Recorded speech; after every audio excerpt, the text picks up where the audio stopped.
starting very soon, so if you could find your seat, that would be wonderful.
On behalf of Doug's family, thank you for being here. Thank you for coming with your masks. We'll soon be past this. Today's an interesting day. How do you say goodbye to somebody who played such a prominent role in so many lives? We're going to celebrate today. We're going to celebrate a life that is so worthy of celebration. And later this summer, the family will be scattering Doug's ashes out on the sea, which is so appropriate, I believe. You're encouraged to stay afterwards for refreshments and a wonderful lunch. But at the age of 19, Doug proudly served in the U.S. Navy and completed several tours of Vietnam. Let us now take part in that wonderful military honors on his behalf.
always so very touching.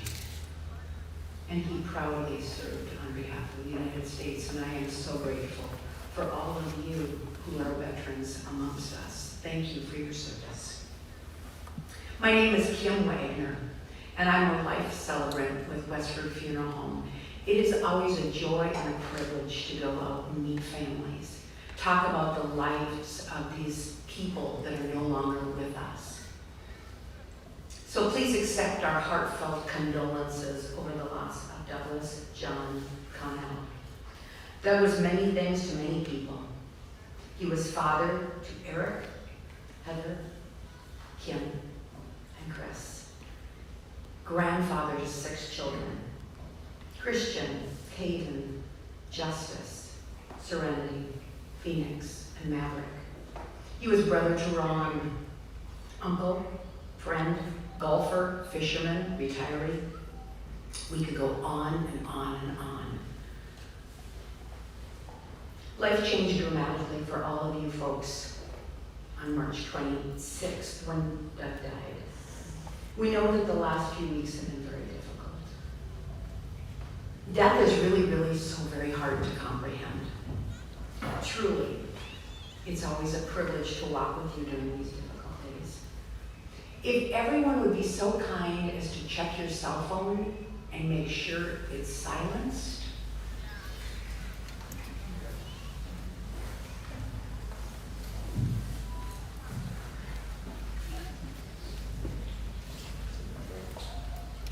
Thank you.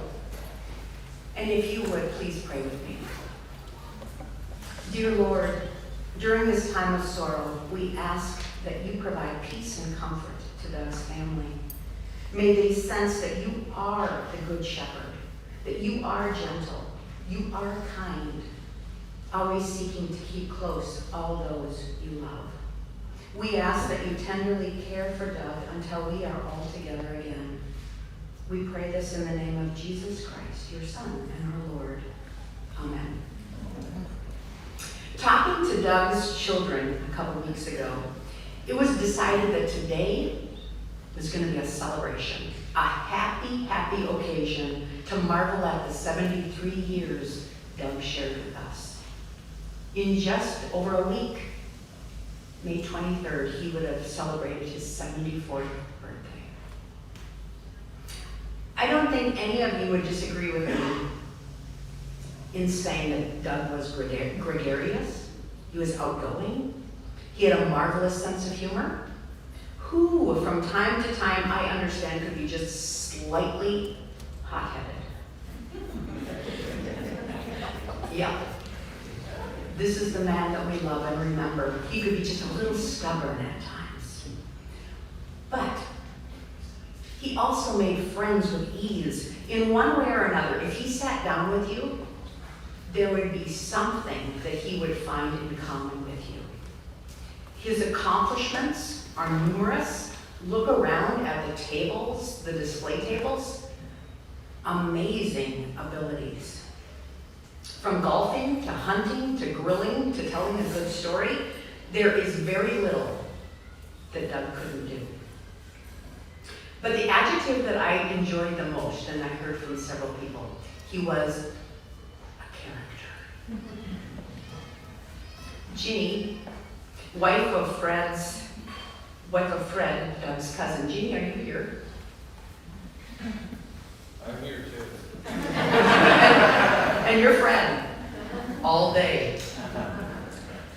Ginny told me a story that I want to share with you. She told me about a time that she received a call from Doug asking for some assistance. And I don't know what the rest of you heard, but this is the real story. Of course, one just can't go work in the rain. But you can hunt in the rain. And it just so happened that after a good day of duck hunting with his cousin Fred in the rain, Doug threw his bounty of ducks along with his keys into the trunk and slammed it shut. It was about this time he was trying to figure out, how do I start my car? How? So he summoned Ginny to bring some tools over, and they broke into this said auto and removed a back seat and located the keys, and the disaster was averted. Fun memory. He had some character. Doug worked for the city of Bellingham for 28 years, ending his career as a supervisor in charge of the field crews, and he has been retired since 1999. He made very good use of those retirement years. The last couple of years have been difficult. He experienced a lot of pain, and his body was tired, and it was weak. Earlier, he had had a dual lung transplant, which demanded all kinds of medications. And the last months truly were challenging. And this last winter was hard. And Doug was frail, tired, weak. Eric, you mentioned to me that hospice was such a blessing. And at that point, he was under hospice care for 5 days. But at that time, he was enjoying life. He was free from pain, and he wasn't on any machines. Those 5 days, as difficult as they were good days. So all of you kids made it to Arizona and able to spend time with him. And in the end, Doug died in his sleep with his significant other and partner in crime, Gloria, with him. To experience one's last breath here, and then in your sleep, wake and find yourself in heaven, isn't that something we'd all like to do? When talking to family and friends, many adjectives were used to describe Doug. Hardworking, adventurous, generous, adept. He was caring, loving, he was an exceptional cook. And he had so many reputations for good food. Amazing smoked salmon was one of them. He also, from time to time, had a bit of a short fuse, and he could be hot-headed. He was an athlete. He was a high school state champion golfer, and later he played in many amateur golf tournaments. But in many respects, I consider him a teacher. And these are some of the things that I think he taught all of us, especially you kids. Put 10% away for retirement. Retirement. And why he said that and really emphasized that is he retired early. He had 20 plus years of enjoying retirement. I think he wanted that same thing for you guys.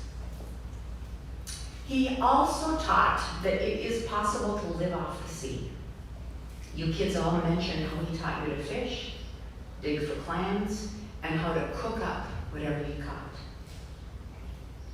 He taught you that life isn't about living to work, but rather working to live.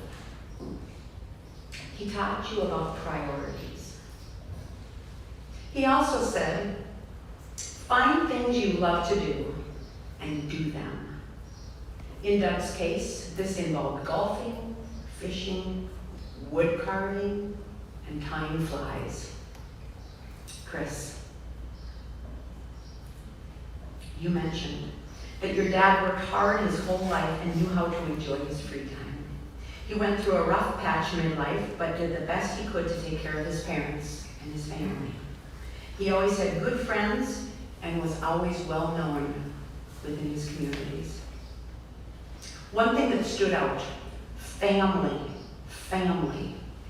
is important. Several of you told me stories of the Littlefield reunions that took place every 3 years. And the last one he was able to attend was in 2019 in Oregon. And there were 90 relatives present. It was important to him that heritage would be passed down from generation to generation. He also enjoyed orchestrating Easter egg hunts. He loved Thanksgiving feasts. And just like his father, Doug enjoyed feeding people. Prime rib at Christmas was a tradition. And whether with cousins or children, he always looked forward to visiting. Gloria reiterated that Doug loves spending time with his children. Friends are important. How many of you would say you are a friend of Doug's? One of us. All right, there's 6 of us.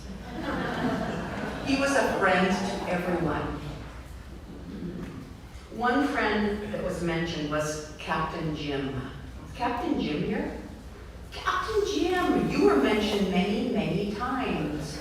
And I understand that you and Doug would go out on the boat and you would teach him fishing tidbits and, no, he taught you?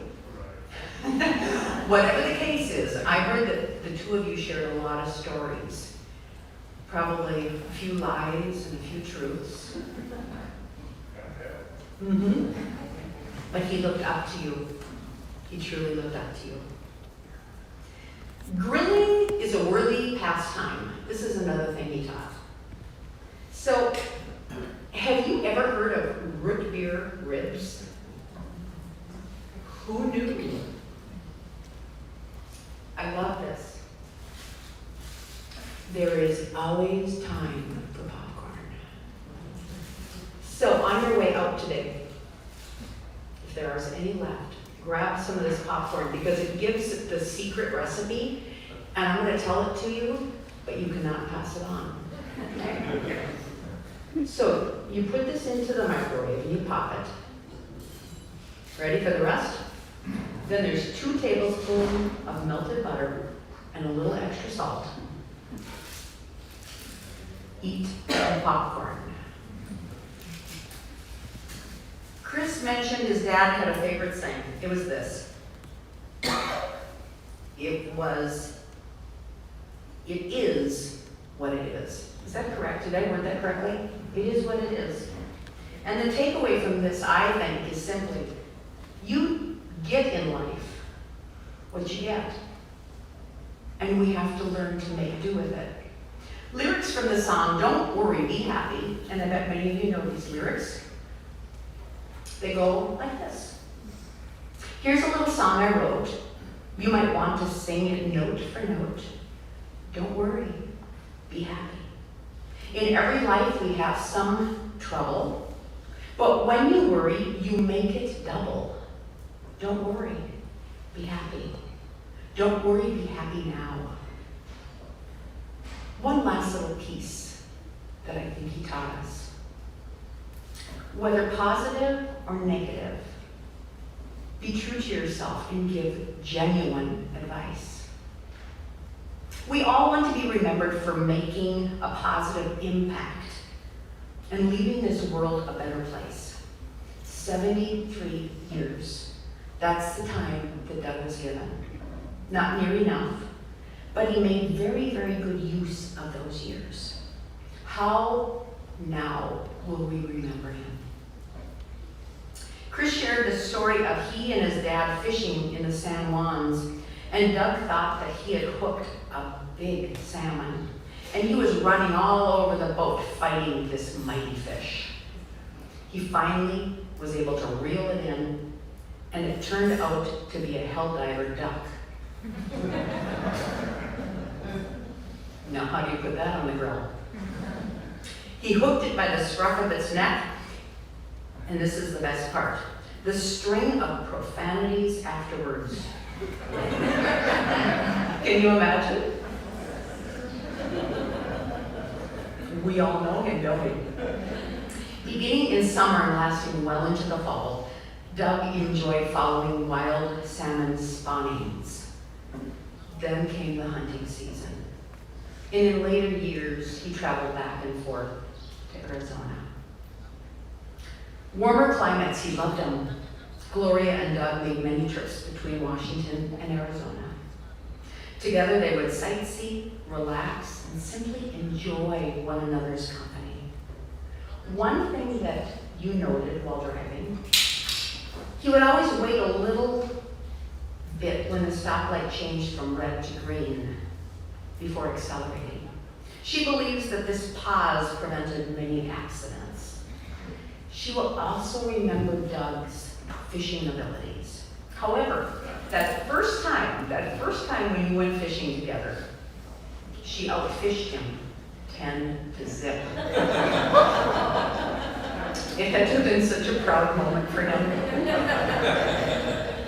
So I'm just curious, were some profanities shared at that point too? When we are gone and people weep for us, and when they grieve for us, let it be because we touch their lives with beauty and simplicity.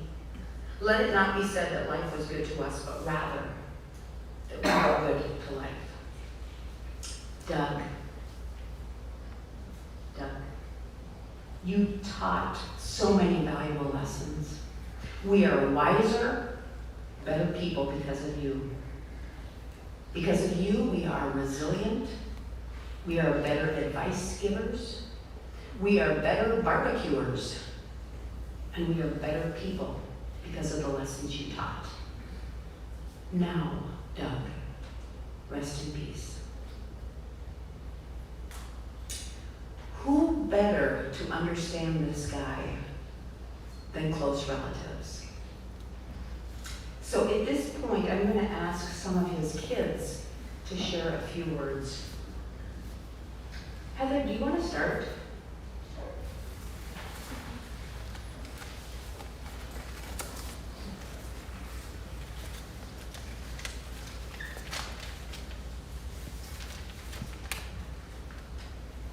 Hey, everybody. All right. So, I'm Heather. I'm Doug's favorite oldest daughter. So I'd like to share some reflections and some of the things growing up over the years with my dad. One of the things Kim asks us to think about is, how did your father show you, his love for you? So, one of the things, which I think we've all enjoyed doing, Doug, is, he fed us some really, really good food over the years. And I just remember one time where I was like, oh, you don't even know how spoiled you are. When you're like, oh no, not crab cakes again for dinner. I mean, how many kids get crab cakes all the time? And I don't know if you've ever had his crab cakes, but they were amazing. And then one super cool thing about my dad when we were younger, he would buy sugared cereal when mom wouldn't. I just learned this not too many years ago. When we'd spend weekends with them, Clash of the Titans was always on, and he would always watch it with us. And then I mentioned it just a few years ago, and it's like, oh, I couldn't stand that show, but the kids would watch it all the time, so he would just bear with it and watch us with us. So, yeah. Probably one of the notable more recent things is, he was really proud of when I would graduate from college. I've done it a few times. One of my previous graduations, my family was like, absolutely not. We are never going to go to your graduations again. It was at UW, and it was the longest speech ever. So my family was like, done. But not Dad. So when I did it again, him and also Gloria and some of my good friends came down to Arizona, and they were at my graduation there. So proud, never complained of all the time I spent sitting in his chair listening to the speeches.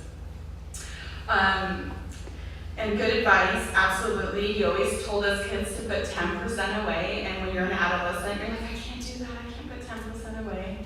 But I think it's great advice from somebody who's retired for so many years. Some of our favorite memories growing up with Dad, clam digging in Birch Bay.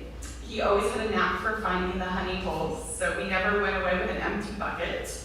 Maybe a little heavy bucket. Shh, don't tell anybody. He would take us up on the logging roads, and we'd pick wild blackberries. So you're all these little kids in a bucket driving this little Mustang up on the logging roads. Lots of great memories crabbing out in Birch Bay and Bellingham Bay. And these were the good old days where we actually hand pulled our pots, so very physical work. Also, us kids really enjoyed a lot of opportunity on the water with them and boating. We had different boats over the years. Probably one of our most favorite boats that he took us on was when he was gill netting. So he did some gill netting for a while, and he had a flat bottom aluminum. And he would just plop that reel out, And we would, those white stackable lawn chairs, we would just grab some of those, throw them in the boat, we'd hang onto the rail, and out we'd go. And one of the cool things is, when we were young, I don't know exactly where we were, but we just slid right on a reef and we were clam digging. It felt like we were walking on water. It was the coolest thing ever. And then on occasion, we fished for bird. It was a catch and release, so, we didn't put that one on the Barbie. And then for freshwater fishing, Dad always took us to opening day on Lake Cabin. So he would pack all of us sleepy kids up super early in the morning, go to our favorite spot, grab a pack of Oreos. I know we enjoyed it as kids, and I'm sure it was a fun event for him, trying to keep tabs on 4 kids, 4 fishing poles, making sure nobody fell on the lake, or getting hooked in the ear while casting, and most importantly, not letting any of the fish escape the net. We certainly caught our limits. One of the cool things that I got to do with him in the bay was night fishing. So I don't know if you have ever had an experience night fishing. It was a calm day, full moon. The water was like a sheet of glass. We're out there gill-netting. It was just a really super cool dad and daughter moment. It was very calm, very serene, and I think we were catching things just fine. When I talked to my brother about my experience, he had a different experience night fishing with Dad. Apparently when the net gets filled with crabs and dogfish, that's not quite the best thing. So hopefully, he didn't yell too loud at night, waking up people that are trying to sleep. And Dad was a big golfer, and growing up, us kids would be like, oh, Dad's watching golf again. He's hogging the TV, because it's on for hours and hours and hours. I ended up getting into the sport later on in life, and I totally get why you can be glued stared watching at a TV all day long, watching them swing the clubs. It was kind of neat. I got to take some ladies' classes and ran into Dean Russell, who golfed with Dad for many, many years. Shared with me some shenanigans on the course. I don't know if you guys golfed with him when he had his infamous Killer Bee driver. One time, Dean told me that they were golfing in a very, very nice club, and my dad forgot what he was doing, and he flew by, and he thought he'd try and catch one with his golf club. Apparently, the marshal really did not like seeing that on the course, and the team kind of had to talk him down and let them continue to play. So, and then there's a couple times where I actually got to golf with my dad, which was pretty neat to see his skills and ability. Definitely really great. We also did family reunions where we would play, and so we got to play with some of us kids. And I remember we were in Great Eagle, California. It was a high elevation course, hot. We were getting a little tired, and he's like, "Don't you kids make me get out of the cart?" Because our short game wasn't as good as his. But he wanted to make sure we won, so he got out of the cart, of course, and got it in the hole. So, some of the things that I think he passed on to us kids, which many of us enjoy these hobbies, we love gardening. So Dad always had a garden when we were little, and then at my grandpa's house. And then, as I got older, I didn't want to maintenance things so much. We ended up with a strawberry patch. And then he had this little passion where he grew his own orange trees in Arizona, which was super neat. He babied those things. And boy, did he get some good oranges. He loved to feed others. Sometimes we're like, oh, I should probably check on my dad. I hope he's not lonely down in Arizona. And I call, I gotta go. He was hosting a Super Bowl party. Or I got like 300 drumsticks on the grill. Gotta go, And so I think he was just fine entertaining friends. And I think we've all had the opportunity to have some wonderful food by him. And some of those secret recipes you just have to watch and observe and test to get it just right. One of the things that we had a really good experience when at the end of life, I work in healthcare, as some of you may know. I deal with this professionally as well. I want to say that towards the end of life, he did have some struggles with, some pain and discomfort and some things with his lung transplant. But when we got him to hospice, I think it was just an amazing experience. And of course, he loved the fact that it wasn't being poked and prodded, and he could kind of do whatever he wanted. So he tested the waters at the hospice house. And one of his questions was, I wonder how the staff is here. And he said, good news, Dad, they're all Republicans. He's like, oh, good. And we didn't know that for sure, but we just, wanted to give him some good news. And then, he really liked the place we picked. He said, oh, this is a really nice place. And Gloria was like, well, I was the only one available. But like, yes, Dad, we picked this one up just for you, just for you. One of the things that he missed out on when he was on his lung transplant medication was alcohol. So you're not allowed to have alcohol when you're on all these meds. So when we went on hospice, we didn't have to take the medicines anymore. And so he's like, okay, I'm gonna ask the doctor if I can have anything I want. So, his doctor comes in and she says, is there anything we can get for you? And he goes, a scotch.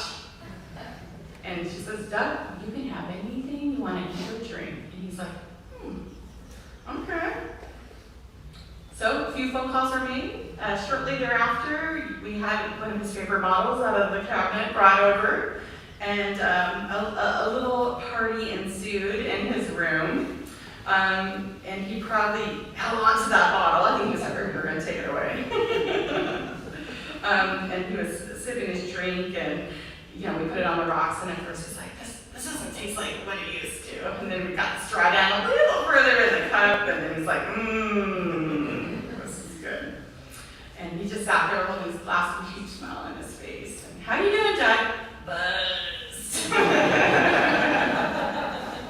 So cheers. I think it was a great experience, and he was very comfortable, and he kind of, we were sitting there talking, and he's like, well, gee, if I would have known it was this nice, I would have done this a couple of years ago. And, as many of us, I think, we think to ourselves too, he's like, I just want to go to sleep. And gosh darn it, that's exactly what he got to do. So, and one of the things that, he was very into his finances. He was really excited about, investing strategies and all these things at the end, and he gave a lot of advice to us kids. And it was so funny because he's like, what date is it? We said, well, it's Monday. Did I get my stimulus check? He was very, very, wanted to make sure that the government gave that to him. Yes, okay. Okay, what's my Social Security coming? Okay, I think that's coming tomorrow. Okay, guess I'll have to hang on for that. He wanted to make sure everything was coming to him. So, and also, he couldn't help but have his shenanigans. So most of the staff weren't quite sure what to do with them at first. But for example, when it was time for his medication, he would play possum. So the nurse would walk in, and he'd get ready. You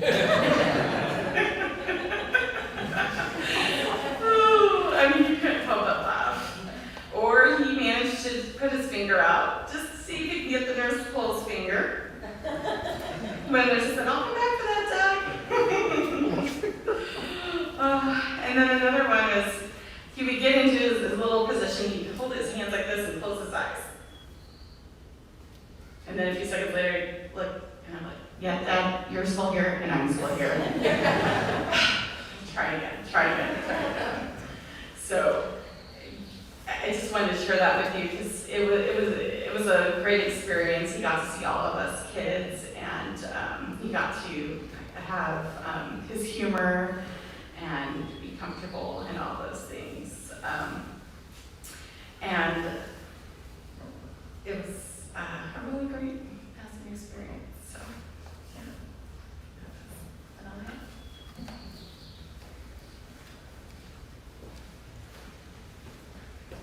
You were a tough act to follow.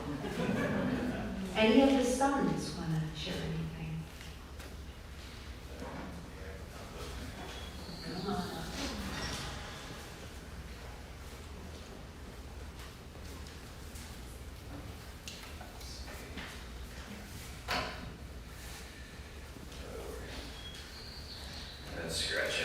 few notes last night, see if I can order them up a little bit.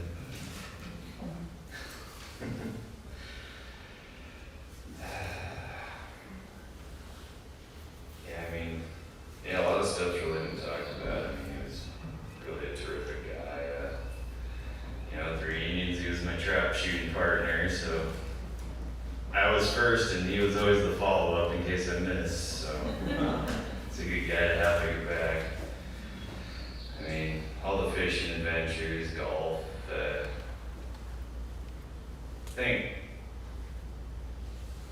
I was the youngest, so he kind of got to spend a little more time with me as far as like fishing, and he got me into golf, and we, he signed me up for lessons at the country club,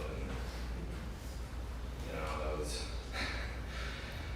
it's kind of funny, he was teaching all the kids how to putt, and he's out there, and some guy from the club comes walking by, and he goes, "Hey Doug, you gonna teach him how to break putters?"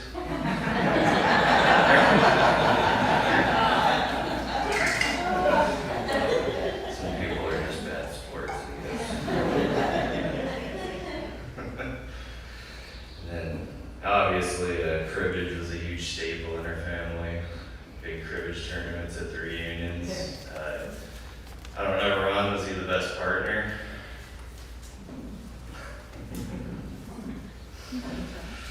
But, yeah. I actually ended up living with him at the Marine Draft House quite a bit. He would, the funny thing is that he lived there with his parents until he retired, and whenever I wanted to stay there for a month, he had a big problem with it.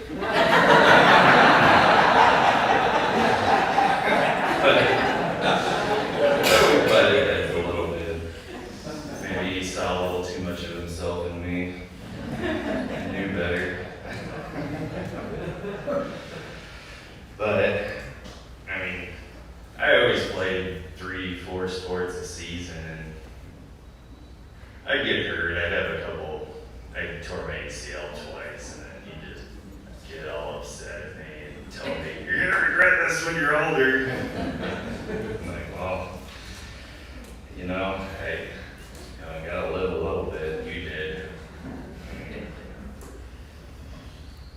Can't imagine being in the Navy and working for the city and hunting and fishing and golfing excessively is too good on your body, but he went out and did it all. It's one of those things I brought up before, do what you love and just keep doing it. But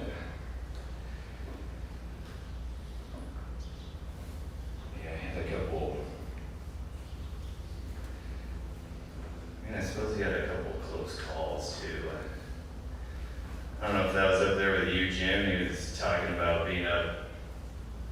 You guys were up fishing, and he was out on an island, and he went to look over a ledge, and he turned around, and a bear reared up behind him.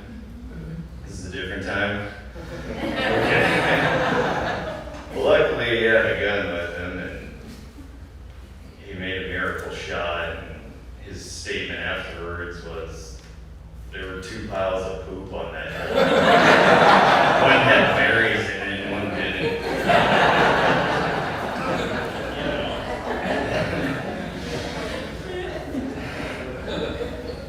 And I suppose another time, he'd always make the trip with his trailer. He'd put the boat on top, and he'd go off wherever, whether it was down to Arizona or Eastern Washington.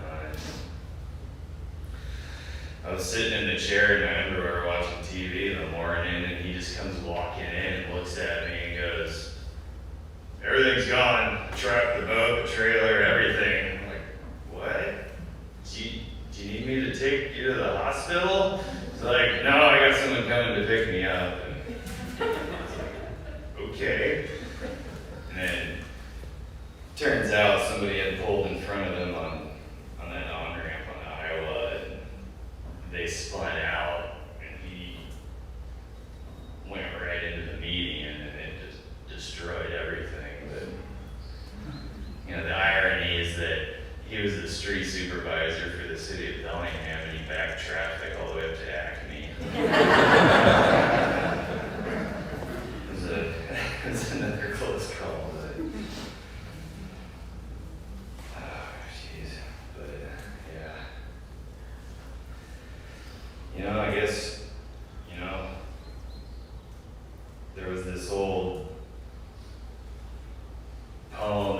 Roy's down in the basement of Marine Drive House forever. And it's called Old Age is Hell. And I remember writing it down, and I kept scratching my head looking for it, going through my garage, and finally I looked in my recipe drawer, and it was written underneath Grandpa Roy's recipe for sweet and sour pork. But I always got a good laugh out of it, so I'll just read it right now, since, I guess my whole thing is beating yourself up all your life.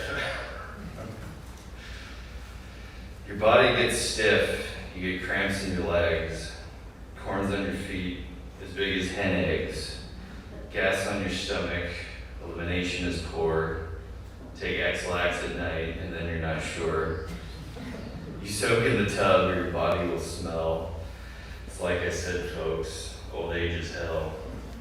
Your teeth start decaying, your eyesight is poor, hair falling out all over the floor. Sex life is short, it's a thing of the past. Don't kid yourself, friend, even that doesn't last. Can't go to parties, don't dance anymore. Just to put it mildly, you're a hell of a bore. Let's see. Finish that up. Liquor is out, can't take a chance. Your bladder is weak, you might pee in your pants. There's nothing to plan for, nothing to expect, just when the mailman comes with your security check. Now be sure your affairs are in order and your will is made out right. Or on the way to the graveyard, there will be a hell of a fight. You feel pretty good, you look pretty well. Thank God you're alive. Old age is hell. Whoever wrote this didn't really know Doug because he was partying until he went and celebrating, and you know what? That's what we're all here to do. That's what we're gonna do.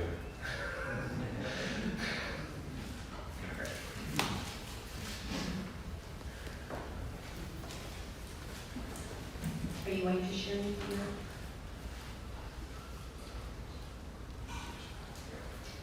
Well, somebody's coming forward. Is there a time limit? What about me? It's coming. We're not doing it, Fred. Because I know Fred talks. So we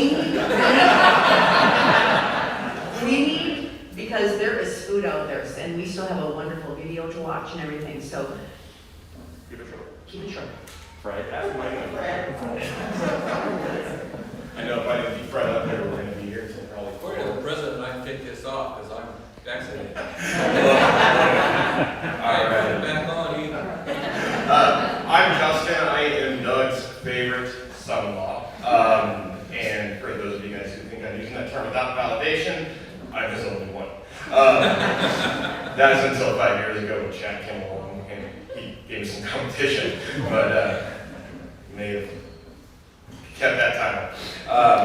For me to stand here and tell you all about Doug, all of his closest family and friends, I think it's kind of silly. Because, well, it's about as silly as Doug's personality. But I believe I actually knew two different sides of Doug. He had a family side and he had a friend side. He didn't let those things bleed together, ever. Not very often. Which also kind of goes back to Heather's story about how she had a different experience than what some of the boys have had when they're fishing.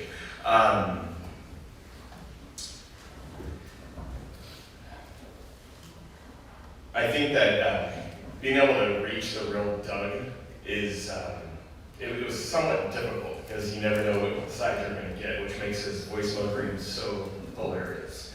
You almost reached up to him. He was caring and loving, but honoring and short-fused. He loved to cook for people, but hated it when people just showed up. But inevitably, after any of his fishing trips with Captain Jim and the crew, all of his kids knew exactly what time dinner was. We'd show up uninvited, unannounced, and he would throw a fit, but loved every minute of it.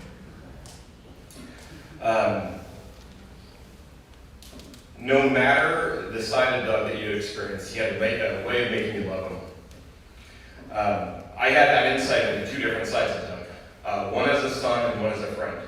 I started off being threatened by Doug, and then from being threatened to being Kimmy's friend, to being a son-in-law.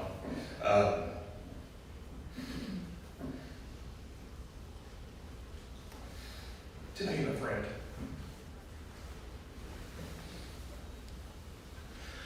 "12 years into our relationship, mine and Kim's, Doug opened up the biggest rite of passage I've ever had, which was a rite of passage of being his friend and going hunting with him at Polish Meadows with Sawjack and the group. That was a whole different side of Doug. I have videos of him dancing with a cane as a prop. He was fun-loving, free-spirited, a jokester. Taught me all the reasons why he loved to be outdoors. Story for another time, not necessarily appropriate. But he wanted to go for a drive because it was Tuesday and there was no way in hell to see anything but Tuesday. We did. We saw a lot of deer. And as we're driving around the corner, I spotted this monster buck in the side mirror. He was up the hill like this. Doug never saw him, but I yelled him to slam on the brakes. I jump out, and I'm having a massive hard time trying to get my sling off my elbow. Just everything was just all tangled up. He wouldn't shut the damn car off, so he just did beep, beep, beep, with the door wide open. There was a whole lot of comedy of errors in this event. I took my shot, I dropped the buck. Biggest buck I've ever harvested, probably the biggest buck I'll ever see. My shot placement was fantastic, but it was definitely not apparent at the time, in which he definitely made sure I knew about. He gave me a lot of grief for shooting a cripple because it had a prior injury. But he gave me a lot of grief, poked a lot of fun at me, the friend side. But every time I saw him, he would bring up how much joy that brought him to experience that moment. And that was the part of our relationship where he treated me like a son. Thank you.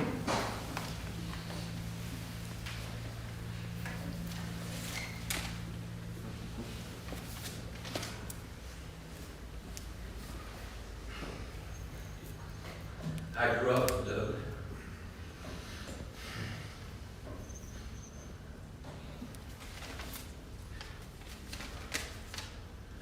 We were at our grandmother's house and the apple tree was there.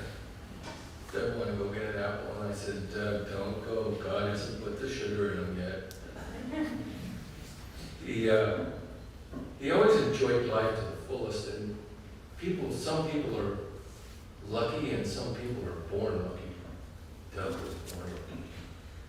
In his hunting adventures and his fishing adventures, he came away with a limit or more than a limit sometimes.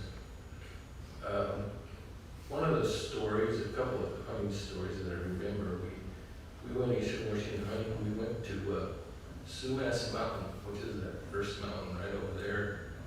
Dad and Doug and Ron and I went up there and hunted, and we left Ron to plug the hole, and Doug and I came down and drove deer right into Ron, and he busted a 4-point buck, bigger than life. He was real proud of that. We always had good hunting adventures. It was an adventure every time. He took his hunting very seriously. He didn't want to mess around. He messed around a lot of other things, but not hunting.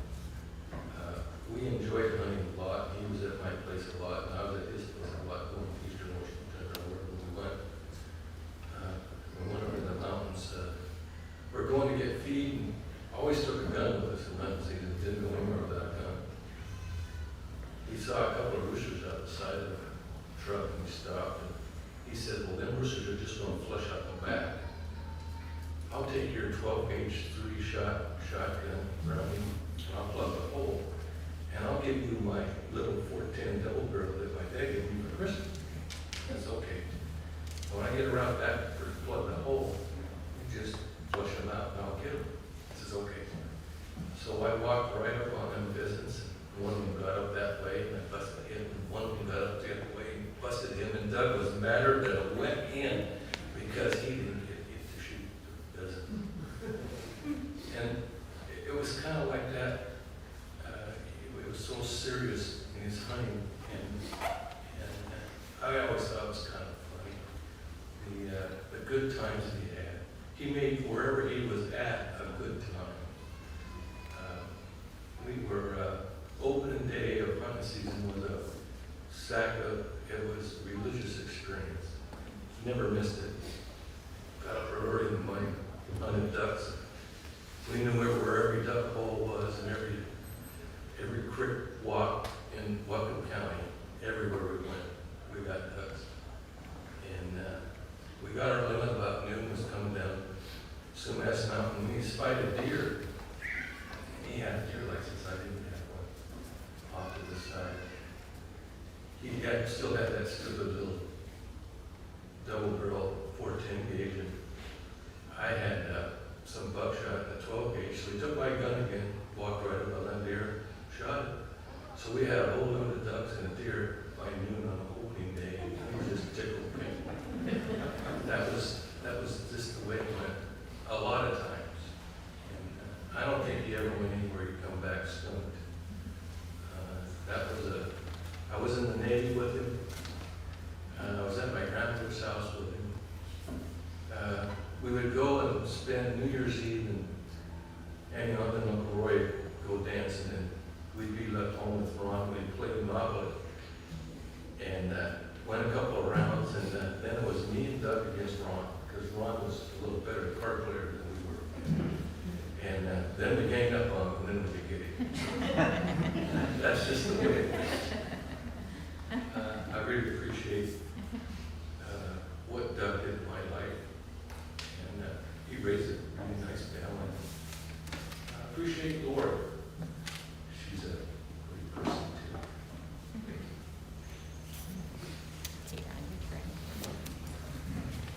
too. Okay. One more.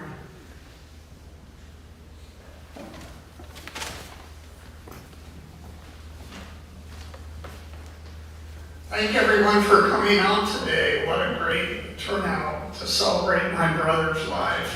I'm 5 years old. I was 5 years older than Doug. He's my only sibling. Too loud?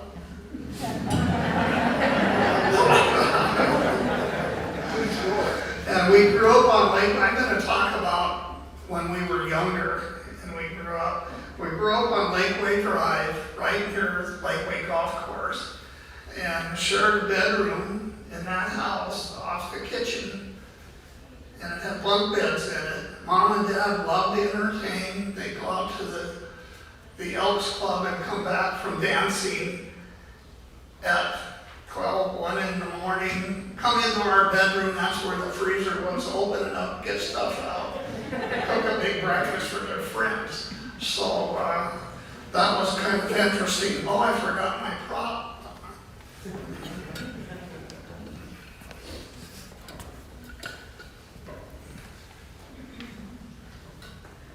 And this, as I said, we lived near Lakeway Golf Course, and we would take and dig holes around the backyard, and that's what we would do. We made kind of like a little mini golf course, and we plunk around the yard, and then we lived really close to the Lakeway Golf Course. So we would go over there and be working on the putting green. And Mom and Dad had a family membership, so that's where we started playing golf. And some interesting things happened. One of them was that I was out there practicing, and there were two ladies teeing off on number 5, which is a short par 3 hole. And they both hit their tee shots into the water. Here comes Doug with this little bag of sawed-off, shortened golf clubs. And he says, I'll show you how to do that. He puts the tee in the ground, takes his ball out, sets it on the tee, He started out golfing that way, we did together, and he became a very excellent golfer, and he was a scratch golfer, and a lot of you people here, I know some of you played golf with him. But one of the other things was, when it was dinner time, we lived close enough that Mother would come out onto the back steps and holler, "Dinner!" And everybody around the putting green and the golf course there would say, "Okay!" We'd go back and we'd have dinner. But Doug had a dog. We had a dog named Muggs. He was a German short-haired dog, a very friendly dog. And he was Doug's real pet. One day Doug went to school at Carl Culture Elementary School, and Muggs the dog followed him, went right into the classroom and sat down by his desk. Mother got a call from the principal that the dog never went back to school. I don't know if he learned anything or not. As Fred, my cousin, said, and others, that Doug was a hunter. And we'd shoot arrows in the back alley at Robbins. And one time Doug shot a duck with a slingshot, if you can imagine that. Right in the head with a slingshot. And he got his first shotgun when he was 12 years old, and that's the double barrel 410 gauge that Fred was talking about. And we went out, my dad and Doug and I went out, we were jump shooting out in Whatcom County. And we walked out to this pond, and these ducks got up and dug up and bam, knocked 2 ducks down with one shot. So he was a lot of duck hunting. Maybe there'll be some pictures of all the ducks they shot. I know Fred and Doug did a lot of duck hunting out in the county.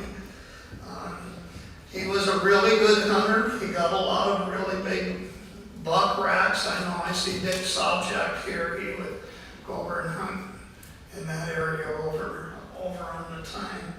Doug was a really good fisherman, and as Heather mentioned earlier, he was a commercial gillnet fisherman for a couple of years. And Doug and I graduated the same year. He graduated from high school, I graduated from college and moved to Spokane and started teaching, but we would come back in the summer and on spring vacation, and we'd come back a lot of times when Doug was fishing, and we would clean fish in the backyard in the marine drive house and cut them up and can them, and lots of fun.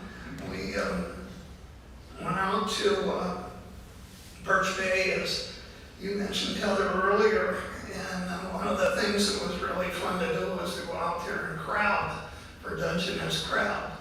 Doug made crab rings, which were a lot more effective for fishing for crab out there than crab pots. And we would bring the crab back to the Marine Drive house, put them back belly up on the little retaining wall there, and then had a machete and whack it right down the center, and then shock them, and then throw the crab into a big gas cooking pot that Doug had that we used. Yum, it was good. And Doug was a really fun-loving guy, and a great cook, as it was mentioned earlier. When I moved to Spokane, Doug joined the Navy. We had a very nice military celebration at the beginning of this, and he served his time for our country in the Navy. And after he came back, eventually he moved in with Mom and Dad at the Marine Drive home, and that's where we would see him. We lived in Spokane. We didn't get together all that often, but after we got older, we did. And I just want to say that I love you, brother, and I miss you, May you hit the ball straight and cast your line in joy in heaven. God bless you, Doug.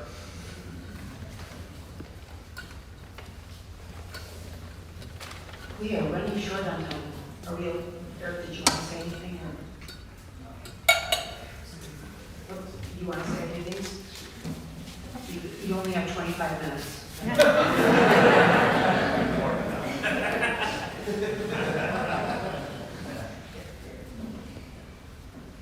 Yeah, it's just been enjoyable just listening to everyone speak. It's just bringing back a lot of memories and good times in the life we had with Dad.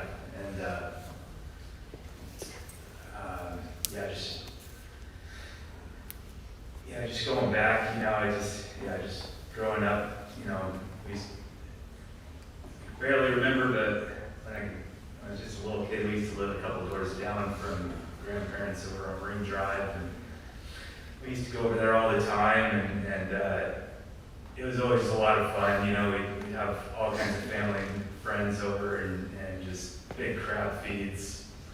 Always, we used to always go out clam digging and fishing, and I forget where it all started, but I just really got into the fishing, and it's just a big passion of mine now, and it's thanks to Dad and his grandpa. I used to always, wake up and he'd be back at home, I'd just be waking up and he'd already be in the backyard with like 10 ducks back there. I'd be like, holy cow. But he was always good at everything he did. Really had a passion for hunting and fishing, growing up. And he just never, always came back with something every time, and kind of passed that on to me. I kind of got the luck with fishing too. He always accused of me and Chris of doing illegal fishing out in the water. Even 2 days before he passed, he's like, "You guys talking about legal fishing over here?" I'm like, "No, Dad, why would you say that?" But I just remember a lot of good memories just growing up, and the trips to Eastern Washington, and I never really did much hunting with them. I think that was Chris and Justin got to do that. I think Kate maybe got to do all once.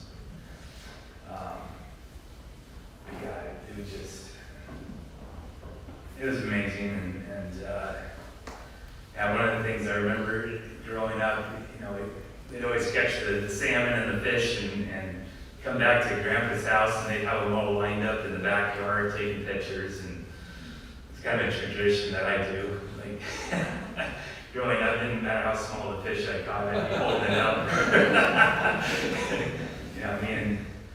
Me and Chris and Heather and Cam would always come back from fishing.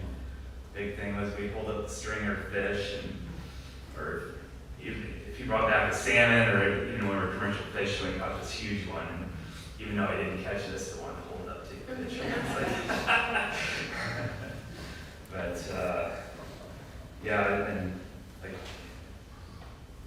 It was a lot of fun growing up. Had a lot of good memories, a lot of laughs. We went several adventures out in the bay, fishing. Really enjoyed, when I was younger, we used to go on the father and son derby. We used to have a big derby out there. That was a lot of fun. I remember, I think, catching the biggest fish I ever caught in my life, where it was the weekend of the derby, and we're out there by Waldron, and we're trying to either get a salmon that was closest to 5 pounds or 10 pounds, or get the biggest one, and then they also had a prize for the biggest bottom fish. And so I'm over there, and all of a sudden I just hook onto this monster, and I could barely keep the pole up, and I'm pulling on it and pulling on it and pulling. He's like, "What do you got over there?" I'm like, "I don't know, but feels like a 60-pound king. Finally, fight it, and bring it up, and it's this huge skate. At that time, we had that gill netting boat, so it was a pretty big boat, and it was like pulling up a big piece of plywood. It just kept on wanting to go down, and so he gets the gaff hook out, and he reaches over the side of the gaff hook, he brings it in the boat, it bent the gaff hook straight, and the wings on it were like as wide as the boat. I'm like, oh yeah, I got the biggest bottom fish. So we're trying to run it down to, I think it was Roach Harbor, and get it weighed, and we get all the way down there, and he's kind of like, well, I don't know if it's gonna count. I'm like, how? Why wouldn't it count?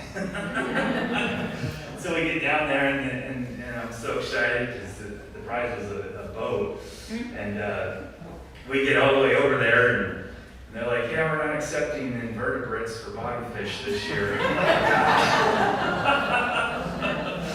So, but it was close. It was. But then, I remember the years we used to go out commercial fishing.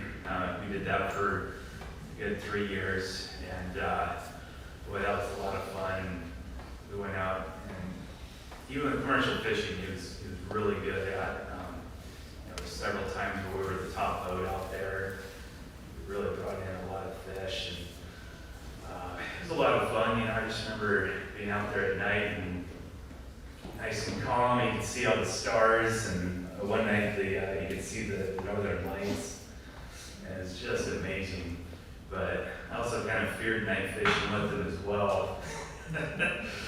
Because that's when all the dogfish would come out. We didn't want to get those. And I remember one night pulling in, and we just hit the mother lode. And he bringing the net up, and here comes 20 more, and I just have to turn my head and try to. you just hear like, yeah, he was not having fun with those. But crabbing, when we were fishing on the sandbar one night, and we got into all these crab. And normally you want to catch crab, but not in net when you're trying to catch kings. And so again, you pull up the line, and you get all these crab in there, and you get all hot and just start ripping them out and throwing them, and I knew what was coming next. As soon as he went to pull that lever and he calmed down, here came a whole bunch more crab over the boat. Oh no! I think he set the Guinness World Record for the most adjectives that night. I think to this day I've never heard combinations like that my entire life. So learned a lot of new words then. But yeah, he enjoyed it. It seemed like he really was enjoying life after work. He stuck around for us kids until he retired. He wanted to make sure that we were taken care of, and always wanted to be close to us. And then, by the time he retired, he wanted to just be able to go out and enjoy life, and he sure did that. And had a wonderful woman, Gloria, and spent many of his last years together, and traveled back and forth to Arizona and Washington. They had to be where it was hot all year long. Which surprised me because he lived here and he worked outside and he fished and hunted, but as soon as he was done, he was out of here. So, but yeah, it was really nice. Everyone got to see him at the end, and just couldn't have asked for a better place. He enjoyed life all the way till the end. He wanted to make it fun, so yeah. But yes, I just appreciate it. Just the fact that we just have a full house here just tells you how wonderful the dad and uncle and a friend he was to everybody. And yeah, I know he really enjoyed his time coming here and with Captain Jim and saw Jackson's friends. Really enjoyed coming over to spend time with them and go on their fishing and crabbing adventures. Yeah.